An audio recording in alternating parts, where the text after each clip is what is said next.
की अदलिया chief justice Pakistan से हमारी गुजारिश है किसी ब्लैकमेलिंग में ना आए, पाकिस्तान के जजेस आइन के साथ खड़े हों। ये आज जस्टिस मुनीर मूवमेंट है पाकिस्तान की जुडिशरी के लिए। पाकिस्तान के 2 स्पीकर, पंजाब और खैबर पख्तूनख्वा के स्पीकर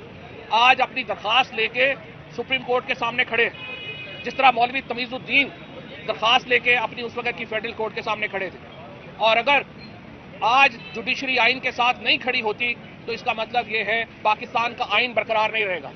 और पाकिस्तान का आइन बरकरार नहीं रहेगा तो ये आखिरी डॉक्यूमेंट जिसके ऊपर कंसेंसस है पाकिस्तान में, जिस पे इत्तफाक़ राय है पाकिस्तान में, वो भी ना रहा तो फिर पाकिस्तान की रियासत का ही नहीं मुआशरे का भी हमें नहीं पता कि क्या हशर नशर होगा। लिहाजा सुप्रीम कोर्ट को मैं ये कहता हूं,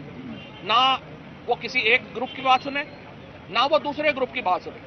आजादाना फैसले करें और आइन के मुताबिक आगे बढ़े। पूरी कौम इस वक्त सुप्रीम कोर्ट को देख रही है, पूरी कौम पाकिस्तान के आइन का तहफ़्फ़ुज़ चाहती है सुप्रीम कोर्ट से, और ये इसी आइन का तहफ़्फ़ुज़ है कि जिसके लिए हमारी लीडरशिप जो है वो